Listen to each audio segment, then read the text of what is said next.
తిరుపతి జిల్లాలో పాఠశాలలు హాస్టళ్లలో మధ్యాహ్న భోజన పథకానికి సన్నబియ్యం R&R రకంతో నాణ్యతగా పిల్లలకు మంచి ఆహారాన్ని అందించే గొప్ప కార్యక్రమం చేపడుతున్నామని జిల్లా జాయింట్ కలెక్టర్ శుభం బన్సల్ అన్నారు.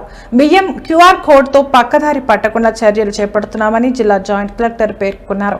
ఈ సందర్భంగా జేసీబీ వివరిస్తూ ప్రభుత్వం కేటాయింపుల ప్రకారం తిరుపతి జిల్లాలోని ప్రభుత్వ పాఠశాలలకు ప్రభుత్వ హాస్టల్స్ కు సన్న రకం ఫైన్ వెరైటీ బియ్యంను 25 కేజీల ప్యాకింగ్ చేసి సరఫరా చేయటకు ఏర్పాటు చేయడమైనదని తెలిపారు. మిడ్ డే మీల్ కింద ఫైన్ వెరైటీ సన్న బీపీటీ కానీ R&R బియ్యం ఏర్పాటు చేస్తున్నాము వంట కోసం.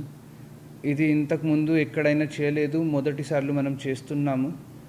తిరుపతి జిల్లాలో 1867 స్కూల్స్లో ఇది మనం సప్లై చేస్తున్నాము. అది కాకుండా ఇంకా 171 హాస్టల్స్లో కూడా అది చేస్తున్నాము. అది కాకుండా అక్షయపాత్ర మరియు ఇస్కాన్ ఇన్స్టిట్యూషన్స్ కూడా దాంట్లో కూడా ఏర్పాటు చేశాము.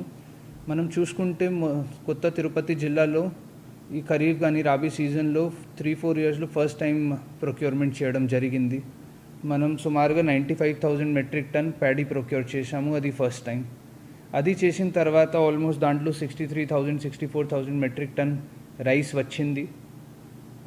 Fine quality BPT R&R rice వచ్చిన వల్ల ఇప్పుడు ఈ కొత్త స్కీమ్ ఏర్పాటు చేసి గౌరవ సీఎం గారు, గౌరవ సివిల్ సప్లైస్ మినిస్టర్ గారు ఆధారంలో ఈ స్కీమ్ ఎంత ఏర్పాటు చేయడం జరిగింది.